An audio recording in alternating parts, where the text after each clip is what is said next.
uma madrugada, o meu filho Bruno, ele passou mal e nós tivemos que sair de casa sem ter, assim, meio onde ir. E a primeira ideia que ele pediu foi ir para o Adalto Botelho. E ele falou que ele precisava muito ver um psiquiatra porque ele estava passando muito mal no momento. E como ele tem um problema neurológico também, ele estava em pânico, porque ele achou, a pressão dele subiu muito e ele achou que ele ia ter um infarto, que ele tinha tido um pré-infarto há um tempo atrás. E ele achou que fosse isso acontecer. Ele pediu um psiquiatra e, infelizmente, nós chegamos lá no Adalto Botelho. Estava tudo fechado e o guarda nos informou que a gente não podia ser atendido naquele local. E aí eu liguei para minha amiga, para a Sol, e ela me apoiou nesse momento, a vereadora Maísa Leão também, no momento que eu estava lá em desespero com ele passando muito mal no carro, e a pressão subiu muito, e a gente em pânico, eu e ele, né, em pânico, e chegamos nas UPAs e também não tinha ajuda. Teve um médico que me encaminhou para o Adalto Botelho, mas ele não sabia que tinha que fazer regulação e outras coisas mais. Mas ele também não podia fazer nada naquele momento, porque o Bruno também era um paciente que tinha problemas neurológicos, né? Ele tem um angioma. Então, ele não podia fazer muita coisa. E aí a gente terminou não conseguindo ajuda. A gente dormiu no carro, de madrugada, na frente do Hospital Adalto Botelho, esperando que eles pudessem nos ajudar de alguma forma. E foi muito, muito, muito, muito ruim o que a gente viveu. E aí, no outro dia, eu consegui um local particular, que também não era psiquiatra, era uma clínica médica que nos atendeu, que também não sabia o que fazer.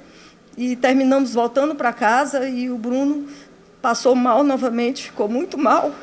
E uns 5 ou 6 dias depois, a gente foi parar na UPA Leblon. E lá ele ficou muito fraquinho, ele sentou no chão, quietinho, e esperando. Ele estava em pânico, ele não sabia o que falava mais, ele já estava bem debilitado. E a gente conseguiu ficar internado lá, e eles falaram que iam conseguir, através de uma regulação, alguém para nos levar para o Adalto Botelho.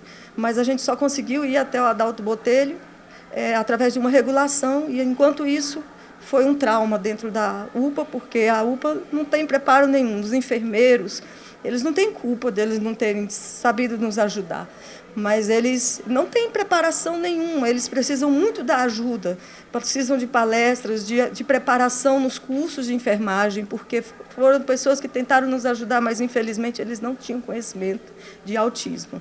E era naquele momento que a gente precisou mais e ficamos desprovidos de ajuda. Esse é o depoimento da mãe de um rapaz autista que esteve na audiência pública realizada na tarde desta quarta-feira, 19 de junho, requerida pela vereadora Maísa Leão para debater o tema A Jornada da Saúde Mental e Neurodiversidade em Cuiabá, realizada no plenário das deliberações da Câmara de Cuiabá. A parlamentar, que é mãe de autista e defensora da causa, reafirmou a importância da pauta. Esse é um tema que chega todos os dias no meu gabinete, né? As pessoas já têm como referência o Gabinete 01 e o meu trabalho como um trabalho em prol da inclusão. Então, a gente lida com a realidade lá na ponta. E todas as vezes que chega uma mãe, uma família que precisa de um atendimento, tanto de transtornos mentais quanto de neurodiversidades, que é o autismo, né, o TDAH, a gente tem a dificuldade de fazer os encaminhamentos, porque durante muito tempo não era claro onde essas pessoas deveriam ser atendidas. E eu fiz uma lei, que é a lei do fluxograma da jornada do autista. Essa lei, ela criou esse fluxo, essa jornada que esse autista tem que fazer desde o diagnóstico até ele chegar aos tratamentos. E quando a gente foi acompanhar a jornada, a gente descobriu que não tem vaga suficiente para atender toda a população. Então, hoje, nós chamamos Ministério Público, chamamos as secretarias, chamamos as coordenadorias e a comunidade, a população, para falar cada um sob a sua perspectiva, as suas dores, as suas necessidades, e a gente debater aqui o que não funciona, o que seria o ideal e qual é o caminho para chegarmos numa política pública que atenda a todos. Milton Matos da Silveira Neto, promotor de justiça do Ministério Público, parabenizou a vereadora por propor um debate sobre um tema tão atual e relevante. Bom, primeiramente parabenizar a Câmara dos Vereadores, na pessoa da vereadora Maísa Leão, por essa importante iniciativa. Esse assunto da saúde mental é um assunto que está em bastante evidência, Finalmente as pessoas e o poder público, acho que talvez influenciados pela pandemia de Covid-19, voltaram os olhos para a saúde, principalmente a saúde mental. Foi uma área muito esquecida da saúde, uma vez que o SUS também ele é enorme, abrange muitas áreas, a saúde mental sempre ficou de lado.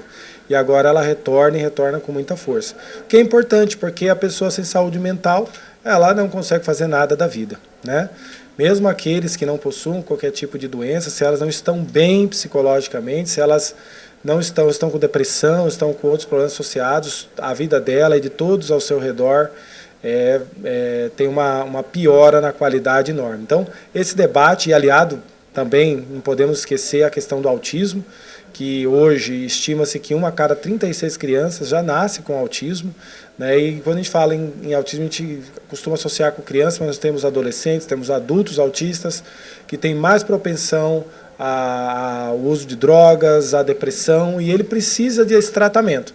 Se ele não tiver apoio do poder público, ele é mais vulnerável, vai ter sujeito a todos esses problemas que eu já relatei, e nós teremos uma pessoa provavelmente dentro de casa, dependente da família, e aí vem todo tipo de problemas. Então essa questão de saúde mental é importantíssima e por isso eu parabenizo a Câmara dos Vereadores por trazer esse importante debate. Estamos aqui para assegurar os direitos da pessoa autista e pessoas com todos os transtornos que devem ter, afirmou Irene Moraes. É para assegurar os direitos que a pessoa autista e pessoas com todos os transtornos devem ter, assegurar os direitos deles com a saúde mental. Luana Frick, psiquiatra da infância e adolescência, falou sobre os tratamentos necessários. O autismo, ele não precisa somente de um tratamento psiquiátrico, porque esse indivíduo ele não tem só uns prejuízos e alterações comportamentais, como se pensava antigamente. Hoje nós sabemos que esses indivíduos eles também têm bastante comorbidades clínicas, então ele precisa, além de um atendimento psiquiátrico, ele também precisa de um atendimento clínico, que aborde como que está o intestino, se está tendo muita inflamação. Precisa também de uma equipe multifatorial, que tenha multidisciplinar, que consiga abordar como um todo, dar maior possibilidade para esse indivíduo desenvolver habilidades sociais, habilidades físicas, habilidade de fala e dentre outras coisas. Além da vereadora Maísa Leão, estiveram presentes no dispositivo o deputado federal por Mato Grosso, Abílio Brunini, a presidente da AMAND, Luzia Rosa de Moraes, e representando o CEM, Centro de Especialidades Médicas do município de Cuiabá, a senhora Roseli Batista, a coordenadora técnica da saúde mental, e o doutor Samuel Sampaio, advogado da causa autista e pai atípico.